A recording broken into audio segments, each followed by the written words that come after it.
আমরা এসেছি hotel সুমনস actually তার ঘরগুলো দেখতে এবং তোমাদের সাথে শেয়ার করতে যে কী ফেসিলিটিস আছে, কীরকম রেট, ঘরগুলো কীরকম। তো চলো ভেতরটা গিয়ে দেখে নিই হোটেলটা কীরকম। ডান পাশের বিল্ডিংটা ওদের পুরনো বিল্ডিং আর বাঁ পাশের বিল্ডিংটা নতুন বিল্ডিং। নিউ বিল্ডিংয়ের নিচে রয়েছে সোনার বাংলা রেস্টুরেন্ট, যেখানকার খাবার খুবই ভালো এবং রিজনেবল প্রাইসে। আর ডান দিকের বিল্ডিংয়ে রয়েছে নানান রকম ঘর, সস্তা থেকে দামি। এদের একসাথে অনেকজন থাকার একটা রুমও আছে।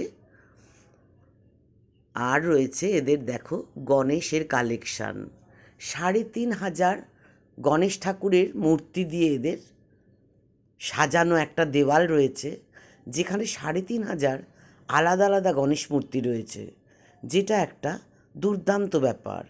আরও একটা দুর্দান্ত ব্যাপার দেখো কত কত। আর ঠিক এর পেছনেই রয়েছে স্বপ্নাদেশের কালী মন্দির। এখানে কিন্তু কালী পুজো হয় এবং ভীষণ জাগ্রত কালী মন্দির এই হোটেলের মধ্যেই রয়েছে। আমরা এবার সিঁড়ি দিয়ে উঠে ঘরগুলো দেখব। আমরা দেখতে যাচ্ছি ডাবল বেড এসি রুমগুলো, সেগুলো এবার দেখে নেব। এটা ওদের অফিস। হোটেলটার মধ্যে বেশ অনেকটা ছড়ানো জায়গা, বাচ্চা কাচ্চা নিয়ে গেলে বেশ ওরা খেলে বেড়াতে পারবে। প্লাস মন্দির রয়েছে, ভালো রেস্টুরেন্ট রয়েছে। আমি অফিসে বসে সমস্ত খোঁজখবর নিচ্ছি। এরপরে আমরা সিঁড়ি দিয়ে উঠে যাব রুম দেখতে।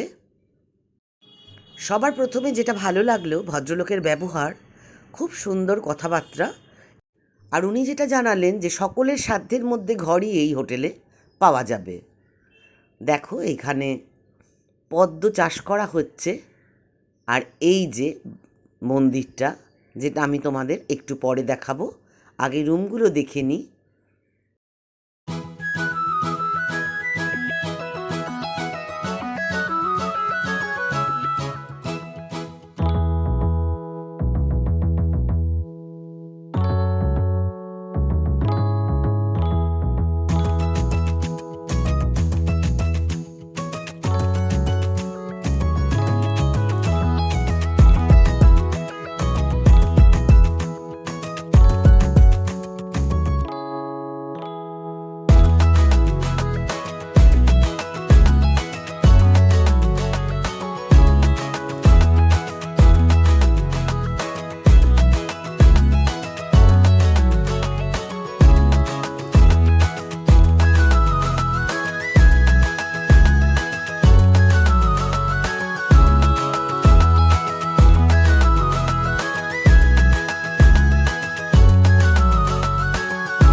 রুমগুলো তোমাদের তো দেখালাম, পরিষ্কার পরিচ্ছন্ন, দুজন একটা বাচ্চা নিয়ে থাকার জন্য খুবই ভালো। প্রত্যেকটা রুমেই রয়েছে একটা করে ব্যালকনি, যেটা থেকে এরকম সবুজ দেখা যায়। আর যেটুকু যতটুকু দরকার ফার্নিচার সবই খুব সুন্দর মতন সাজানো গোছানো রয়েছে। আমরা একটু হোটেলটা চারদিকটা ভালো করে তুলে নিলাম, কারণ খোলামেলা জায়গার মধ্যে আমাদের হোটেলটা খুব পছন্দ হয়েছে। এই হচ্ছে আরেকটা রুম, দেখে নি চলো। খুব সবুজে ঘেরা হোটেলটা, আর দামটা সাধ্যেরই মধ্যে। নিচেই রয়েছে সোনার বাংলা রেস্টুরেন্ট, যেখানে যথেষ্ট সস্তায় খুবই ভালো খাবার পাওয়া যায় এবং প্রায় সারাদিনই, ওদের বোধহয় 4টে থেকে 6টা, এই 2 ঘন্টা ছাড়া পুরো সারাদিনই খাবার পাওয়া যায়। আমরা তো দীঘা গেলে চান করতে গিয়ে ভুলে যাই, সমুদ্র স্নান করতে গিয়ে, যে আমাদের খেতেও হবে। তো সারাদিন খাবার পাওয়া গেলে সেটা তো খুবই ভালো ব্যাপার। এই রুমটাও বেশ ভালো। আর যেটা এই হোটেলের যেটা বিশেষ পাওনা, সেটা হচ্ছে এই জাগ্রত কালী মন্দির। আমি তো একবার ভেবে এসেছি কালী পুজোয় চলে যাব, জানি না মা কোনো দিন টানবে কি না। যদি মা টানে তবে একবার অবশ্যই এখানকার কালী পুজো আমার দেখার ইচ্ছে রইল। আর ওই যে ওরা ওখানে পদ্মের চাষ করছে, আরও ভালো করে ওরা সাজানোর চেষ্টা করছে। এটা নিউ দীঘা বাস স্ট্যান্ডের খুব কাছে।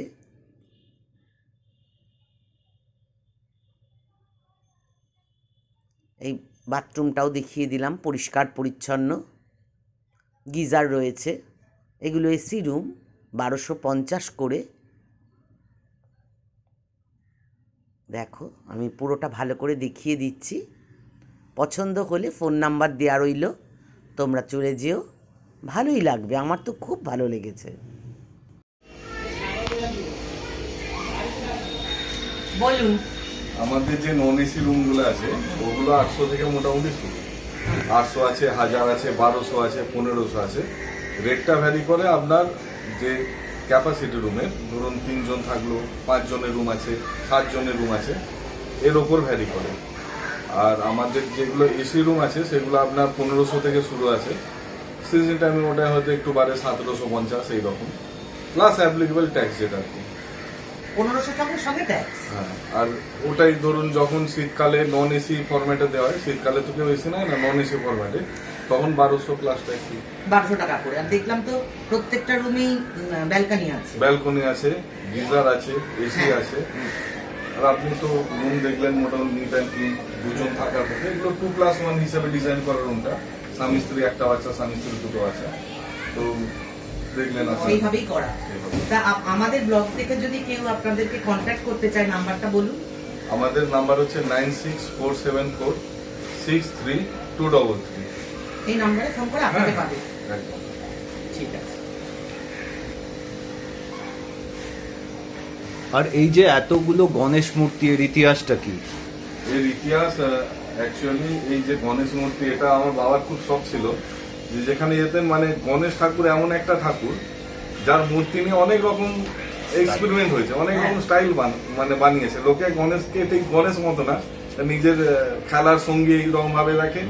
তো গণেশের বিভিন্ন রকম ভ্যারিয়েশন পাওয়া যায়। তো বাবা যেখানে যেতেন একটা করে করে গণেশ মূর্তি আনতেন, কাঁচের হোক, মেটালের হোক, পাথরের হোক, মাটির হোক। তো বিভিন্ন ধরনের মেটেরিয়াল, বিভিন্ন ধরনের ডিজাইন আপনি দেখলে দেখতে পাবেন যে যেটা ডুপ্লিকেট, মানে একটা মূর্তির সাথে আরেকটা মূর্তির মিল খুব কম, হয়তো 2-4 পিস এরকম আছে, বাকি সব কটা মূর্তি উনি।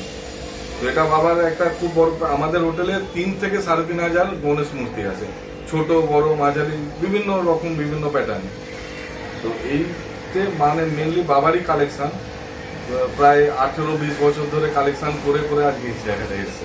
দারুণ ব্যাপার। হ্যাঁ, আমি দেখছিলাম অনেক শুধু বাবার কালেকশন বলে ধরুন যারা গেস্ট আছেন তারাও হয়তো দেখে ভালো লেগেছে, তারা কোথাও ঘুরতে গেছেন। তো যারা আমাদের পুরনো গেস্ট তারা হয়তো কোথাও ঘাটশিলা গেছেন, বা আপনার হয়তো বাঁকুড়া ওইদিকে গেছেন, ওইখান থেকে হয়তো বাবার জন্য আবার গণেশ মূর্তি গিফট করে সেগুলো রাখা আছে। আমরাও যখন ঘুরতে গেছি আমরাও দেখেছি যে হ্যাঁ আচ্ছা না এই মূর্তিটা তো নেই মনে হয় হোটেলে, আমরাও যেরকম পেরেছি দিয়েছি। তবে ম্যাক্সিমাম কালেকশনটাই যদি 3500 মূর্তি থাকে, 3300 বাবারই কালেকশন। আর এই যে মায়ের মন্দির, কালী মায়ের, এটা কে করেছিল? এটা অ্যাকচুয়ালি মায়ের মানে আমার যিনি মা, তো মা আগে আমাদের এই পুজোটা অনেকদিন থেকেই পুজো হয়। মন্দিরটাও অনেক দিনেরই প্রতিষ্ঠিত মন্দির, মানে বলতে পারেন স্বপ্নাদেশের মন্দিরটা। স্বপ্নাদেশের মন্দির। স্বপ্নাদেশ